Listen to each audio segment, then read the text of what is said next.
All right. Good afternoon, everyone. Thank you for joining us today, February 3rd, in the heart of winter, but hopefully you're all staying warm and safe in your homes or travels to and from work. Today's presentation is about what's new in the Pmbok Guide, 8th edition, and associated changes to the PMP certification exam. Um, it's my pleasure to announce to let everyone know that Tina Pearson and Josh Parrott are both from PMI. They were kind enough to spend the hour with us here to present what they know about both the PMBOK and the PMP certification. So thank you, Tina and Josh. We look forward to your presentation here. I want to thank our sponsors. Strategic Systems, Telution Group, they've helped support our events back in 2025, and we're looking forward to renewing that relationship with them this year. We also want to thank Lincoln Electric for their 2024 military outreach event. Hope to do something with them again. CODIS has been great, helping us with our Executive Advisory Council, and soon we will have a job fair. Baldwin Wallace has been a great partner of ours as well, and we're going to actually have a job fair. It's not on the website yet, at Baldwin Wallace. And Parker, been a great sponsor as well. This coming March, we have a Velasano event, which I'll talk about at the end of this presentation. But thanks to all the sponsors for helping partner with the chapter to provide content and facilities. The mentorship program. So we have Andy Macy on the line here. He helped us start up this wonderful program to build a mentorship program for the chapter. It helps. We're always looking for folks that have experience and want to share it, or folks that want experience or want somebody to talk to help them grow professionally. It aligns professionals to assist one another to reach their goals. If you are interested either as a mentor or a mentee, you may email mentoring@pmineo.org, or you may email Raj, who's newly minted VP of Mentoring, at the email that's displayed on the screen. And I will, as I mentioned earlier, I will share these slides out so you don't necessarily have to take notes. But if you want to give back and mentor someone or be mentored, we have a great program, and happy to announce it and promote it to you all. Oh, I should have mentioned too, if there's any questions throughout the presentation, if you want to drop them in the chat, and between Josh, Tina, and I will monitor chat and answer any questions.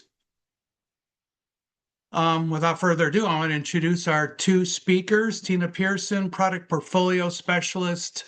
She's responsible for delivering the business requirements that inform the development of PMI's professional certification products, the Kaplan, the PMP, and the program manager, PGMP.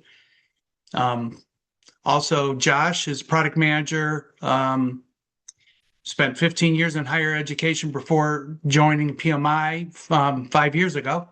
And he's going to help talk through the changes to the Pmbok. So welcome, Tina and Josh. I'm going to stop sharing, and I think, Josh, you're going to go first. Yes, thank you. Let me figure out. Oh, okay.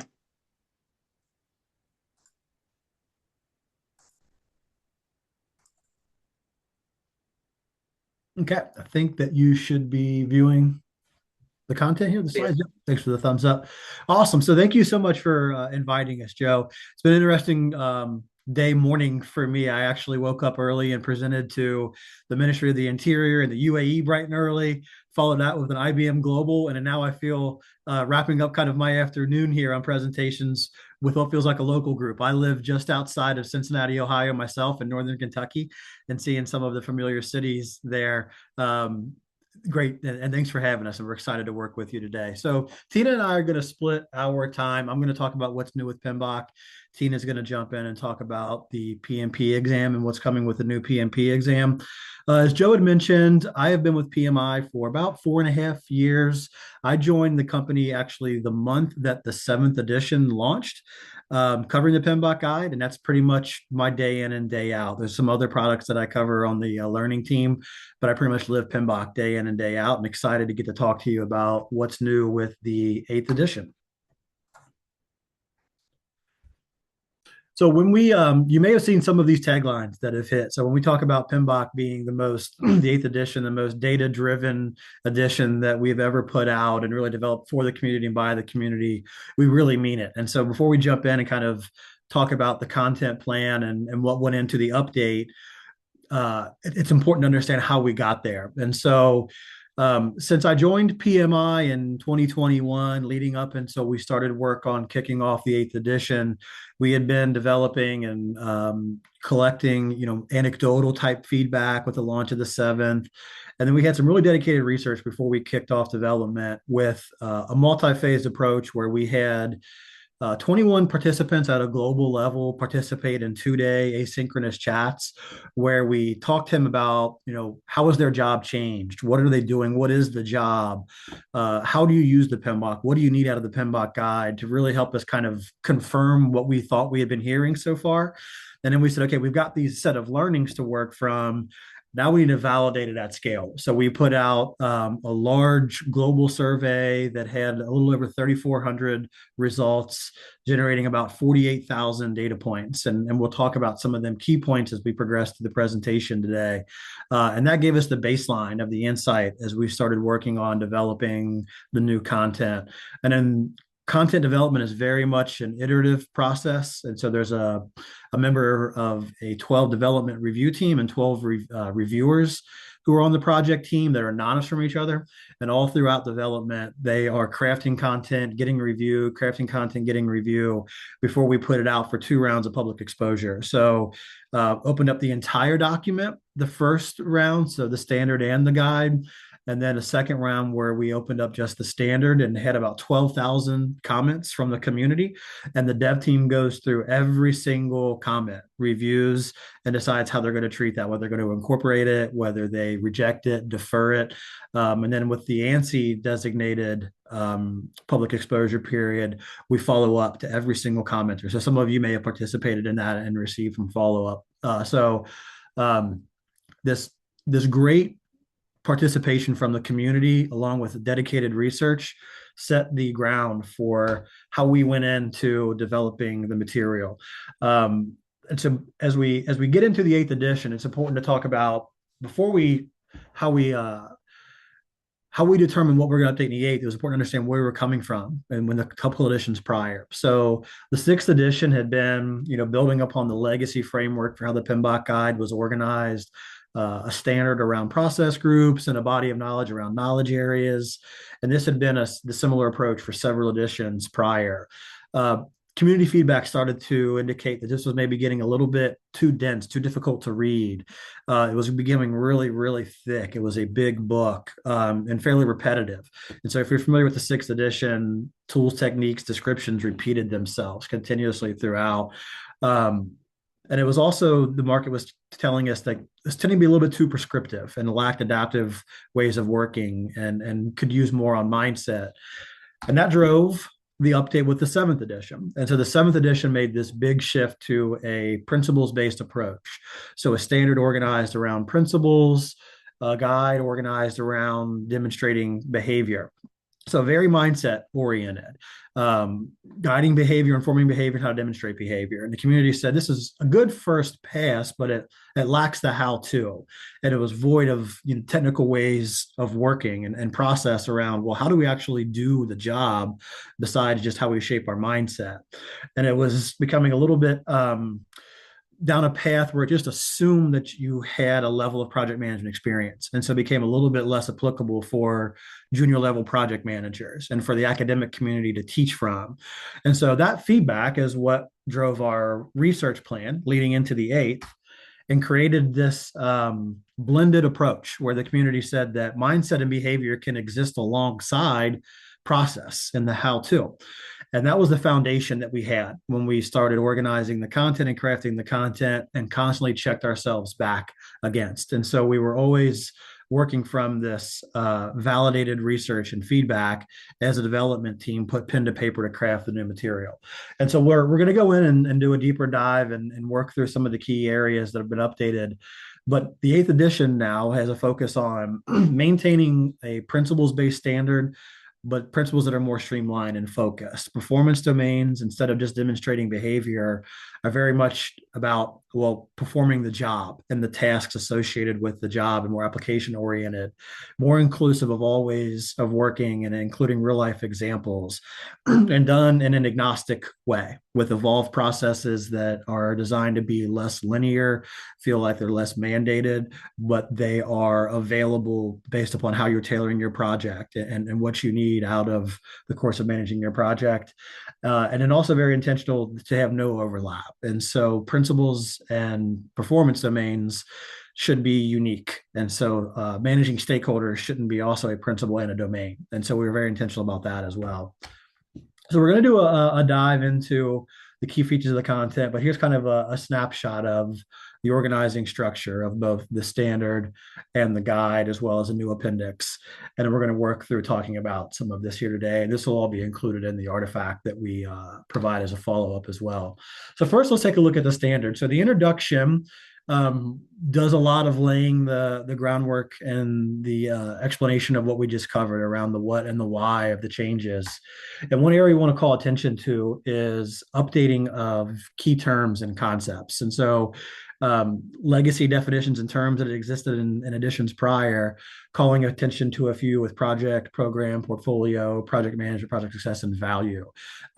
You'll hear this theme repeated, and you're probably seeing it across PMI, of a focus on value delivery and simply doing more than just having an output, right? So outcomes over output, maximizing value delivery. And so when you're hearing us talk about project success and the more framework, it's the effort has to be worth the time and investment. And so the end result, the user has to get value out of what we are producing for it to truly be successful. And you'll see that term, that updated and reflected in the terminology. System for value delivery. This was an area where 2/3 of the feedbacks, supported that, a little over 2/3. Like, yeah, this is good as is. Keep this. It doesn't need major changes. And so you're seeing from the 7th edition to the 8th some incremental improvements on the contents there. Governance has been moved from system to value delivery to its the opening domain within the domain section, and then expanded discussion and description of the various roles associated with project management and project management teams. So system for value delivery, a couple of slides here. The overarching concept is that projects exist within a larger, framework inside your organization, and that strategy is really delivered at the portfolio level, which informs what we do at the program and project level. And then that system exists within your organization's internal environment, and then how your internal environment is set up to be able to deliver value into your external environment and to your customers. And then an emphasis on the flow of value creation. And so we talked about that strategy really originates kind of at the senior leadership level, who's determining how our organization is going to be successful, our strategies to impact our users and drive value for the company. And that trickles down at the portfolio level, which then informs what we do with programs and projects, which then leads into how we service those and deliver those with operations and products. And then that becomes a system and a feedback loop of we are determining a strategy, executing to deliver that strategy, and then analyzing if we're impactful. And so this creation of value and this information flow is outlined within the system for value delivery. Project management principles. So maintaining a principles-based standard, as we spoke to at the opening, the community was loud and clear. So about 88% said maintain a principles-based standard, but streamline these. Principles should be easy to recall, right? They should be easy to be able to implement and reflect back on. And 12 principles was simply, it's too much. to be able to say that we have 12 principles that are kind of our guiding light and virtues that are shaping our mindset as we're working on projects. So you'll see as you go through and review the content in depth more on your own, this streamlining from 12 to 6 principles, and it's also discussed more in the appendix as well. And we'll talk momentarily about how they're organized around 3 dimensions of the project management mindset, which is new within the 8th edition. And each one follows a consistent format. So we describe the principle, its impact on project management, and then you'll find throughout that we have heard the community talk about we want more practical examples. Give us some real life scenarios. How do I implement this? And so you'll see principles in action and in connection to domains as well. And then again, emphasizing no overlap between what is a principle and what is a domain. Something that's been really well accepted so far is this kind of opening to the principles that categorizes into 3 different aspects of the project management mindset. So proactive emphasizes system thinking, and this is where we have adopt a holistic view and embed quality. So holistic view has us thinking about a systematic approach and the impact on a holistic, impact across the organization as we're executing on our project, and embedded quality into everything that we do. And so a quick word on quality. This was a big topic of discussion with research and also throughout the development team, with quality not as a performance domain but as a principle.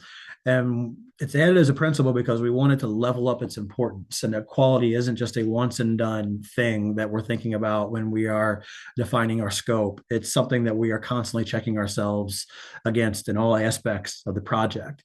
And so as we level up to include that as a principle, it says that quality should be embedded into all of our action. Ownership comes really about being an accountable leader and how we're building a culture of inclusivity and encouraging all team members to feel comfortable and have the safety to participate throughout the project. Accountable leadership is your role in being a servant leader and guiding and helping the project team to execute on what they need and to be able to deliver value, which brings us to the value driven portion where we see a focus on value, that emphasis where value should be integrated into everything that we do. And now sustainability is more than just kind of a buzzword now, right? Is that sustainability goes beyond simply, what is your carbon footprint, right? It's how are we integrating sustainable practices when we're thinking about how we are sourcing the build of our product. If we're creating an AI tool, the energy that's used and the consumption. And so sustainability is now leveled up as a principle that has that same overarching effect to be thought about with everything that we do.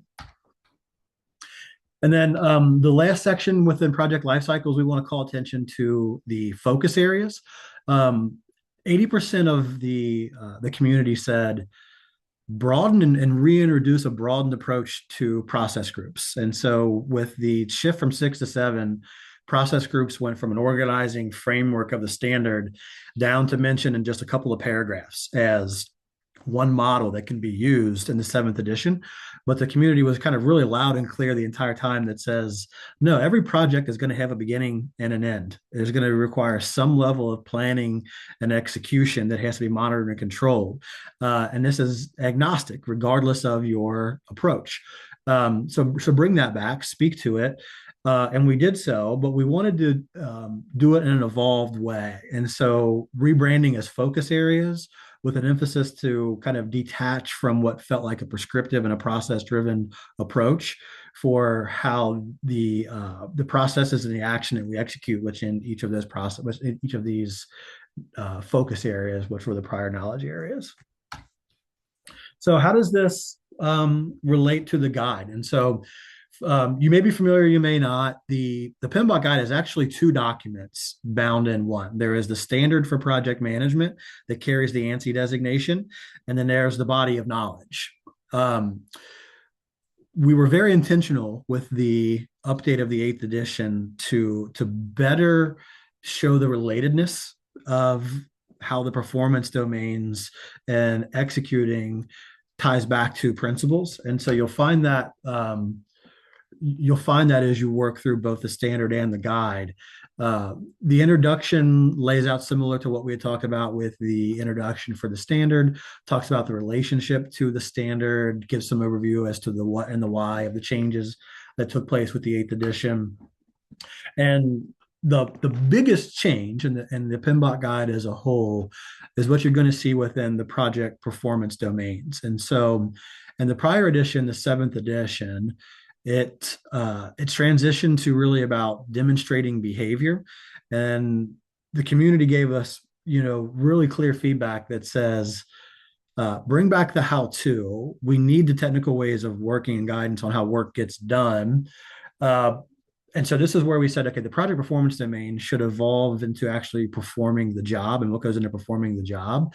But we didn't want to just create edition 6.5. We didn't want to just take everything from the sixth edition and pull that back in.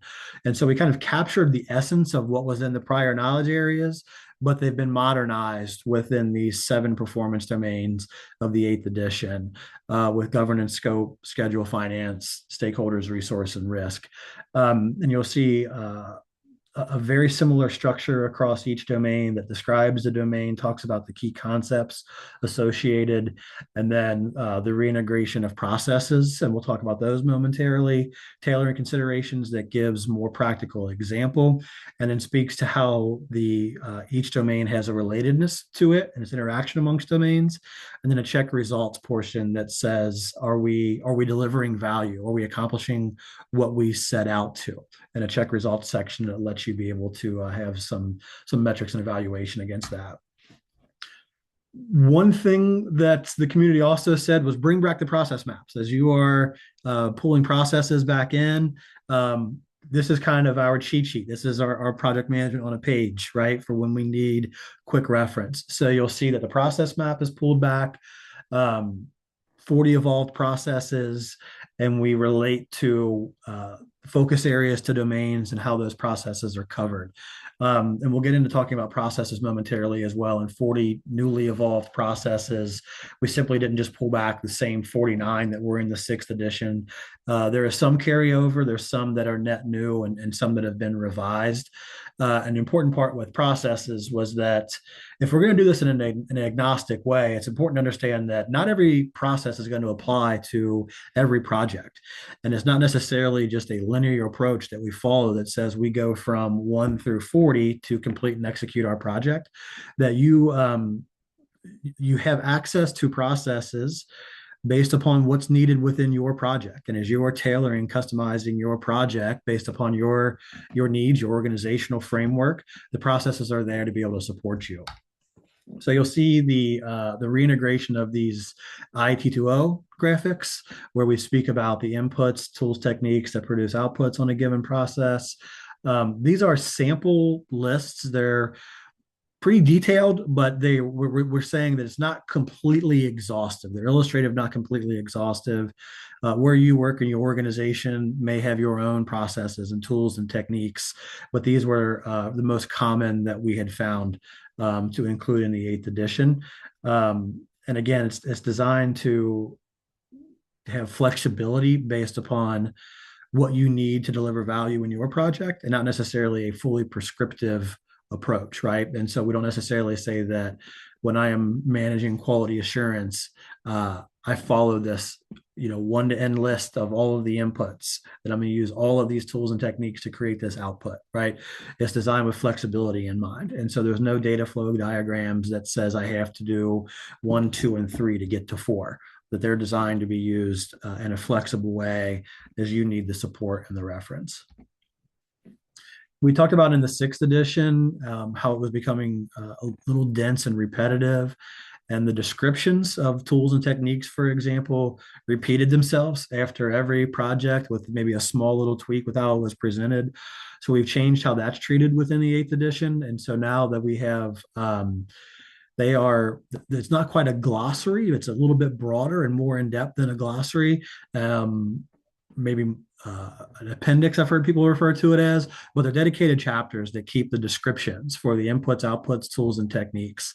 And so the flow would be as I am reviewing something in finance and talking about a make or buy decision, it talks about these tools and techniques. I come to the tools techniques chapter to read and get a broader description. Or as over time, I utilize the PMBOK more as a reference, I can jump right to these chapters to get guidance on the thing that's the topic at hand.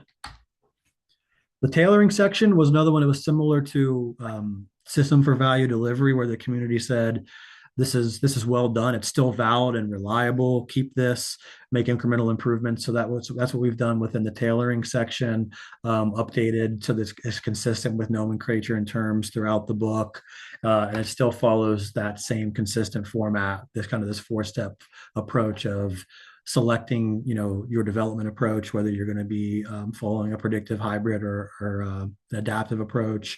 You're going to tailor it for your organization and how you work. Then you're going to tailor it for your specific project at hand, and that's not a once and done activity, right? So we're going to constantly implement ongoing improvement based upon if we have an adaptive approach that's following several iterations and incremental deliveries. As we learn from increment to increment and delivery to delivery, we are making adjustments and implementing that continuous improvement to how we are working. So the tailoring section follows a pretty consistent format from what you would saw in the 7th edition. Lastly, the appendix. We always acknowledge our contributors and our reviewers. So everyone who participated in any kind of public exposure period is listed and credited. The PMO appendix is a carryover from the 7th edition, but it's been updated to mirror the PMO practice guide and that customer-centric approach. A dedicated appendix on artificial intelligence.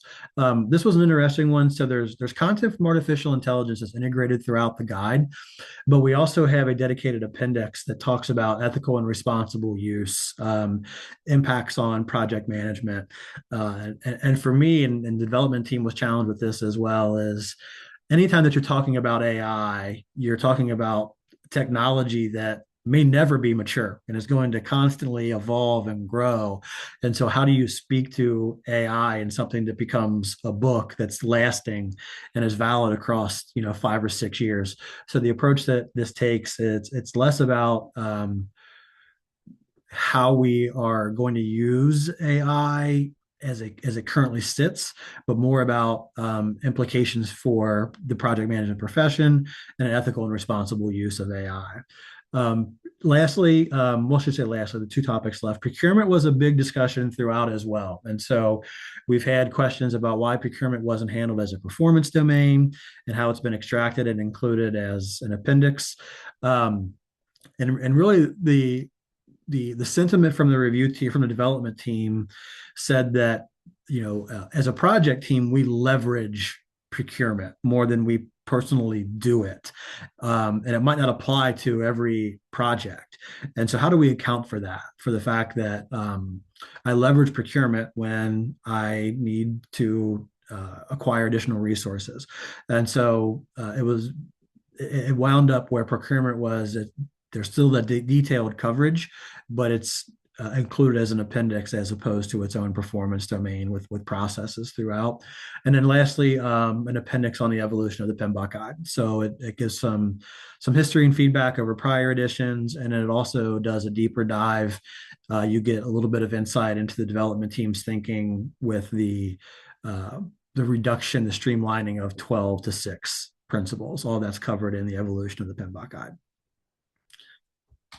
And that wraps up our content. Wanted to get through that really, really quick because I know Tina's got some great information to share on the new PMP exam. And there's always questions about how does a new Pmbok guide impact my preparation for PMP. And so as we start to be able to help paint that picture for how the Pmbok guide flows as a knowledge source to help you be able to prep and study, let me toss it over to Tina to talk about the new PMP exam. Thanks, Josh. All right, let me go ahead and share.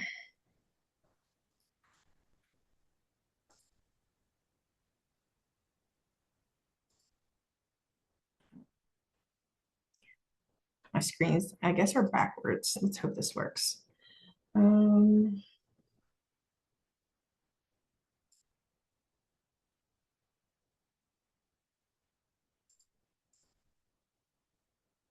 right, oops, go up one. All right, can everyone see my screen? Yep, we got you. All right, good. Just make sure I'm sharing properly. All right, so welcome. My name is Tina Pearson. I'm a product portfolio specialist for the CAPM, PMP, and PGMP certifications. I've been with PMI going on 15 years, to be 15 in May. So today we're going to talk about an overview for the 2026 updates to the certification, which includes updates to the eligibility requirements, the preparation resources, and we'll take a look at the launch timeline as well. So kicking it off, the PMP exam, also you kind of moving right in from what Josh was talking about. So, the PMP exam is not based on any specific book or edition, including the Pmbok guide. So it's not based off, the Pmbok guide, the Agile practice guide, the process groups practice guide, which we call the PGPG. The exam itself is built from the PMP exam content outline, the ECO. The ECO reflects current real-world project management practices, which are then validated by practitioners from across the industry and regions.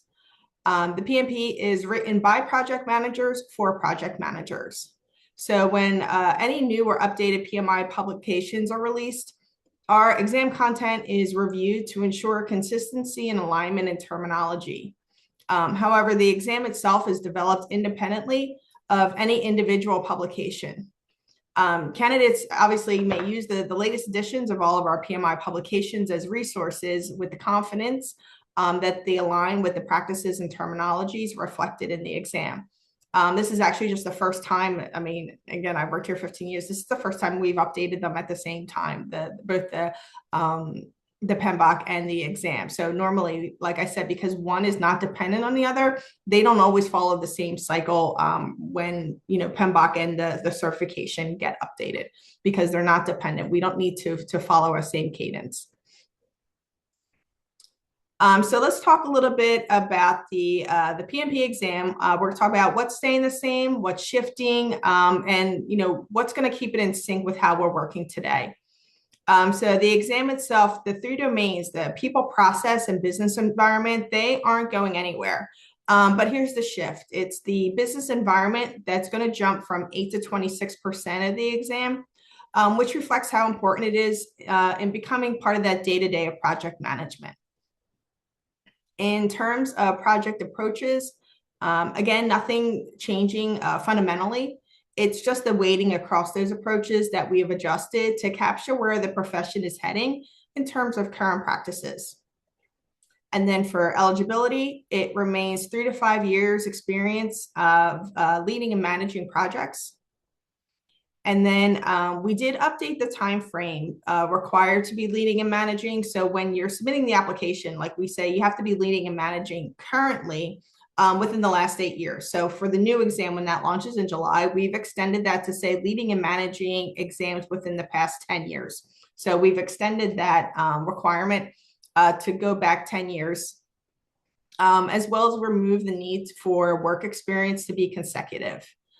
So this allows for breaks in employment for things like medical leave, unemployment, job changes, which we'll talk a little bit more in one of the upcoming slides.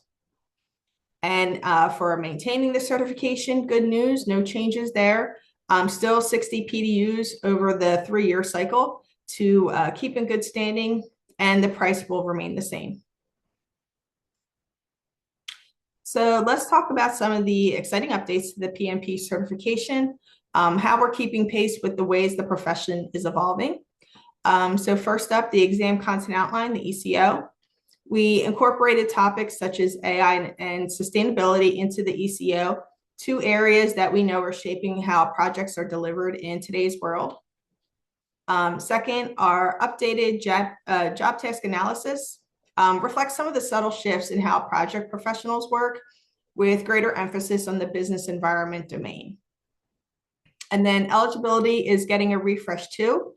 which is exciting because we're making things clearer and more inclusive. We're streamlining the requirements, aligning them better with national frameworks, recognizing alternative career and education paths. For example, education routes like vocational and trade schools are now being acknowledged with 4 years of leading and managing projects. We'll look at a little bit more into that in the next slide. And these changes are going to be reflected in the application as well. We'll see updates to the advanced in the integrity and trust that define the PMP certification with the verification process within the application system as well. And then finally, the exam experience itself is evolving. So we're going to move beyond the multiple choice questions and introduce new item types designed to feel like real world project scenarios. So these enhancements bring higher quality assessments that better evaluate your ability to apply practical project management skills. So all of these changes reflect PMI's commitment to keeping our certifications relevant, credible, and strong in the eyes of the employer hiring. We're doing this so every certified PMP continues to stand out and bring value in today's market. So here are some of the examples of the new item types that are going to be included in the 2026 exam. These are pulled from the 2026 exam content outline. I put the link into the chat. So, a big thank you to our exam designers and volunteers who helped us create these. So this question type would have the candidate refer and interpret the visual information. They would get information like charts, graphs, designs, images, and then answer questions based off that. Another example is a use case scenario. So after reviewing the scenario or situation and any of the accompanying visuals, the candidate would answer a series of questions based on all the information provided. And then also what we noticed was how the structure of the PMP ECO is in alignment with PMI's thought leadership report, that project professionals must expand their mindset to focus on value creation and stakeholder alignment. From managing outputs efficiently to delivering meaningful outcomes that create lasting value. So, taking accountability for project success, not just project management success. So really, aligning to our MORE framework and talking about the value creation, syncing up with stakeholders, again, efficiently to deliver the outcomes that matter and the kind that create the lasting value. So for the eligibility, here are some of the exciting updates for the PMP certification exam and how we're adapting. I know it looks like a lot, so just stay with me. I promise you'll love the update. So first, the PMP is designed for project professionals with 3 to 5 years experience of leading and managing projects within the last 10 years. But here's the major update. Again, we're no longer requiring that all the project management experience is consecutive. Like I said, it means if you've taken a break for something like parental leave, career change, unemployment, you're still eligible. And then here you see the education requirements, something we're really proud of for that 4-year tier, making it for those, who, again, maybe their career path went through associate's degree, technical vocation degree, through our customer interviews and feedback. One of the pain points we heard was also the interpretation of global equivalency. So I know, we're speaking to, Ohio or US chapter, but when we talk to our global candidates, previously, if you look at the ECO, it would say something like, associates, bachelor's, or globally equivalent. Well, that's not very clear. So why it looks kind of, jumbled in there with the EQF level and the ISCED level. That's all mapped to a national framework to make it more globally equivalent for other candidates that are not within the US and don't just have a bachelor's or don't just have an associate's high school degree, or where countries don't even refer to it as a high school degree or high school diploma. So, we have our major focus with work with our employees in regions. We worked across the regions to verify that higher education qualification and made sure it was aligned with all the other global equivalencies. It's continuous work as our degrees change and accreditations become available. But we wanted to really just, go beyond traditional degrees, include the educational equivalencies like the technical and vocational programs, and update that bridges the gap between high school and bachelor's, opening up new pathways for professionals with the associates, with the advanced vocational training, for those that can qualify now for the PMP with the 4 years experience. This change values real world skills and aligns global shift towards hands-on education. I'm also very proud because it also gives an opportunity for our U.S. military personnel to gain valuable leadership experience during service and then earn their PMP certification earlier and then broaden their career options. I have a son in the military, so it's a great experience for him to be able to get that hands-on training and then come out with an associate's degree and then 4 years leading and managing and then go ahead and get his PMP. So these changes reflect the evolving landscape of project management and ensures the PMP stays accessible to diverse professionals. The training requirements remain the same. A minimum of 35 training hours are still going to be part of the requirements to earn the PMP certification. The training must align to the topics in the ECO, so that part hasn't changed. We do say while PMI doesn't endorse or control any third-party training providers, our authorized training partners, the ATP program, helps ensure that candidates who choose to pursue structured learning have access to consistent, high-quality educational experience. And then the experience itself is in alignment with our ISO standards. Again, candidates are free to prepare in any way they choose. And then you have that 35 hours as long as it aligns to the ECO. And then here are the several study resources that we're going to update to be aligned with the new ECO. So PMI exams prep course, we have the self-pace, we have a digital learning program to help you stay and help prepare for the PMP exam on your own or through the ATP. It's a 35-hour course and will meet the PMP application training requirements. The course itself will include an interactive e-learning module, some knowledge checks, some practice questions. Again, we're also updating our instructor-led courses, the practice exam, our study hall subscription. So all of these learnings are set to launch in April 2026 to help you prepare for the July exam. And then, of course, candidates are free to prepare any way they choose, as long as there's 35 hours aligned to the new ECO. Moving on to the exam day experience. So the exam itself is 4 hours long. It's 180 questions with two 10-minute breaks built in. The exam is available in 15 languages. And then again, like I said, all questions are written and reviewed by our subject matter experts, our SMEs. For the PMP, our SMEs must hold a valid PMP certification. And then each question depicts a scenario that a current project manager may face in a real life setting.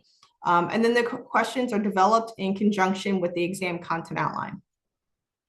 Like I said, we're also introducing those new question types to go beyond the multiple choice to simulate real project management tasks, giving you a more practical and hands-on experience during the exam. This ensures the certification stays modern, stays credible, stays relevant. And then, again, for the renewal, once you pass, you'll just need to earn and report the 60 PDUs every 3 years to maintain their certification. And that's all part of keeping your skills sharp and your PMP up to date. So when we launch the exam in July, the exam, the application, and there'll be kind of like an application checklist will all be available in the 15 languages shown there. And then the exam prep courses, which are going to launch in April, will be available in 10 languages. And then study hall, which is the subscription based to help you, with any kind of study anxiety, has the Google plugin, so that'll be available in all languages. Just a reminder for those who purchase Study Hall, that does not qualify as your 35 study hours. It's really just supplemental training and studying, exam prep to get you through the preparation, but you can't count it as 35 training hours. So then here's a breakdown surrounding the new exam and some of the prep products. Candidates can still apply, schedule, and take the current exam until the new exam is available. The PMP exam content outline is available on pmi.org. That is your #1 reference resource. We just finished our pilot in January. The refreshed study resources are going to be available mid-April. And then the exam is going to launch early 2026. So once the exam launches, the current exam will be retired and no longer available for purchase. So don't wait to schedule your exam if you are planning to take the current exam. PMI announced at our Global Summit in November that we were going to have the exam change. So anyone who wants to sit for the current exam, make sure that, you go ahead and schedule as soon as you can. As we get closer to July, there's going to be a spike in our scheduled exams, and the in-person seat availability is going to be hard to come by. So although we work with our exam delivery partner, Pearson VUE, we know based on previous launches that there's going to be a spike, especially in the few months leading up to the exam change. Also, if you take your exam at home via the online proctored option, be sure to run that systems test right away to make sure that your computer is compatible. Don't wait until the last minute and then find out that your computer is not compatible, and then they make you reschedule for a computer-based test center, and then you find out there's no seats left. So when you go through pmi.org, or you can go to Pearson VUE's website and you can run that systems test. We always recommend to do the exam on your personal laptop, not your business laptop, because if you have any plugins or add-ons, you're not going to be able to remove them because they're all going to be run from the administrative portion of your business. So, always try to take the exam if you're going to do it at home online through a personal laptop. And then again, run that systems test as soon as you can. So key takeaways.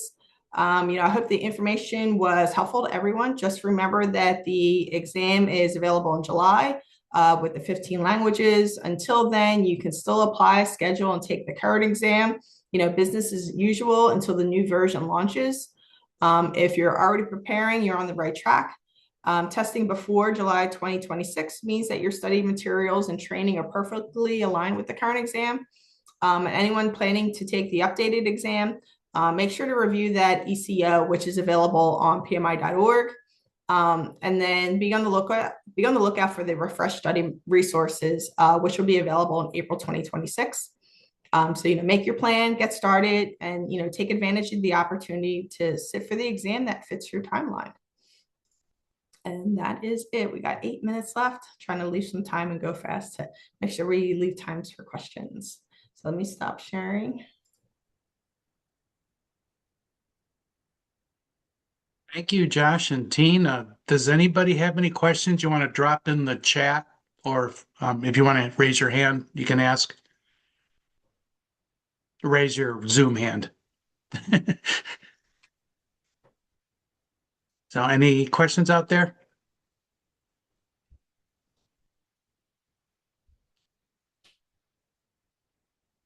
Current ATP instructors take the new exam?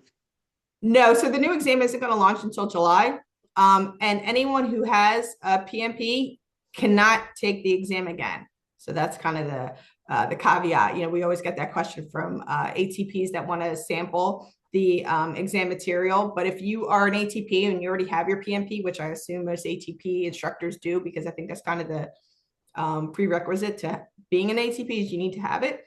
If you have your PMP, you can't take the exam again.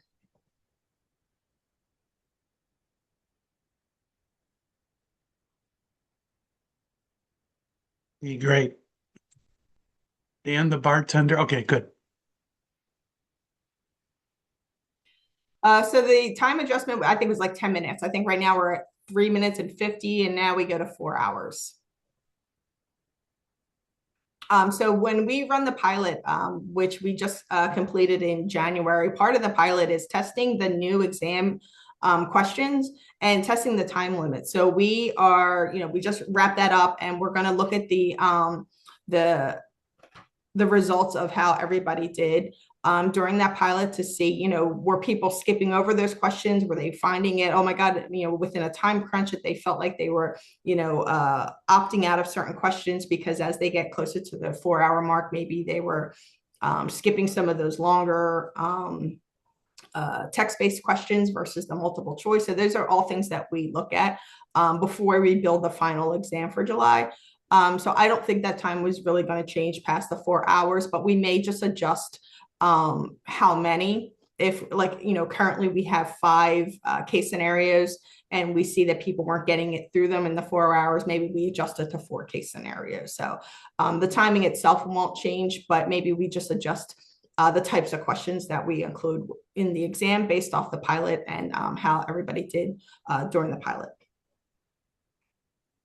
Thank you, Tina. Falsified Management asked, if you don't pass in February, can you try your other 3 attempts before July? You can if you have them, yeah. But like I said, just if you are planning on taking the current exam, that's a great question, and you have, 3 attempts available, make sure you schedule them early. Don't wait until June to take your first attempt. If possible. I mean, I don't know what everyone's situation is, but like I said, because the seating is going to start getting more narrow as you get closer to the exam launch. So seating availability is going to get more sparse. But once the new exam launches in July, the current exam will be retired and no longer available. So, if you fail and you still have your 2 or 3 more attempts, you would have to take those attempts on the new exam. I did see another question in there that I wanted to. Yeah, B. Geyser, will the exam taker get their results, I'm assuming right away, or could it be delayed a few days? There's preliminary results. As soon as you hit end on the computer, you'll get a preliminary to say pass fail. And then usually within 5 days, you'll get your official results. The 5 days is so our exam integrity team can review the results and make sure that there was no security breaches or anything like that. Clay Drew, I'm going back a little bit. With the 8th edition focusing more on value delivery, will there be more information on ways of working value delivery models? So the 8th edition does include guidances and all encompassing on adaptive, predictive, and hybrid. And so there's expanded coverage on all 3 of those models. The content throughout is crafted in a way that is agnostic. So when we talk about how the performance domains are orchestrated, they're designed to be applicable regardless of your development approach. The principles are designed the same way, and so they're designed to be valid and reliable regardless of your approach. So that value is integrated throughout and how the content's orchestrated, but there is dedicated and expanded coverage on predictive, adaptive, and hybrid.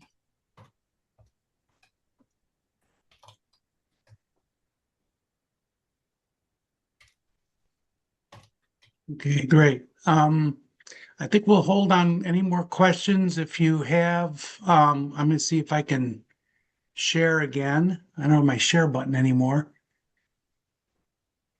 Is there more than one host on this in the logged in? Sometimes 2 hosts screw it up. Let me see.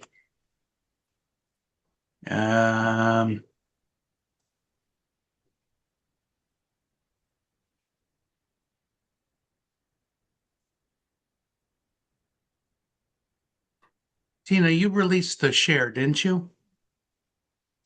I thought I did. Let's see. I'm gonna X out of that.